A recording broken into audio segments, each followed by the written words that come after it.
Un jour de septembre pas tout à fait comme les autres, un dimanche jour du soleil, naît le tant attendu Louis XIV après 23 ans de mariage stérile entre Louis XIII et Anne d'Autriche. Il endosse le costume de roi seulement 4 ans et demi plus tard à la mort de son père, puis sort vainqueur de 3 maladies mortelles avant ses 20 ans, renforçant le mythe d'un roi béni des dieux. Véritable force de la nature, ne craignant ni le froid, ni le chaud, ni la pluie, ni la grêle, il dira d'ailleurs à sa mort « Pourquoi pleurez-vous? Est-ce que vous m'avez cru immortel ?» Passionné de plein air, de chevauchée sauvage et de campagne, il trouve dans l'ancien pavillon de chasse de son père à Versailles le cadre idéal pour y construire son règne loin de Paris et de ses souvenirs de la Fronde. À 44 ans, il s'installe enfin dans un palais toujours en chantier et qui ne cessera de l'être jusqu'à la fin de sa vie. Marié par raison d'État et grand amateur de femmes, l'Église tolère ses nombreuses favorites, qu'il loge somptueusement dans ses résidences. Il aura 6 enfants légitimes et une quinzaine d'autres naturels.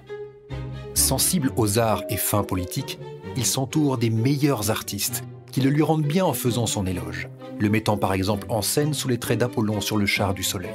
Une référence païenne certes, mais comprise de toute l'élite européenne, et c'est bien cela qui compte. Louis XIV pousse à l'extrême l'incarnation de la monarchie française. Nous nous devons tout entier au public, confiera-t-il. Son lever, les repas, les spectacles, la chasse, la messe et le coucher, tout s'effectue en présence de la cour, qu'il tient ainsi entre ses mains. Après 72 ans de règne, le plus long dans l'histoire de France, le roi est mourant. Il déclare à la cour « Je m'en vais, mais l'État demeurera toujours ». Il s'éteindra quelques jours plus tard, laissant sa place à son jeune héritier Louis XV. Réalisée 10 ans avant sa mort grâce à des empreintes prises directement sur son visage, cette statue de cire réaliste est aux antipodes de l'image mythique du roi.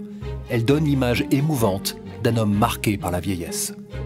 À son héritier Louis XV, il laisse une dette de 600 millions de livres, une France au bord de la faillite, certes, mais aussi un pays plus puissant que jamais. Le règne du Louis XIV a tellement marqué la France que son héritage reste toujours aussi présent 3 siècles après sa mort. La centralisation du pouvoir, les frontières du pays, l'industrie du luxe, le développement des arts et des sciences. Et bien sûr, un château écrin de l'art de vivre à la française. Versailles.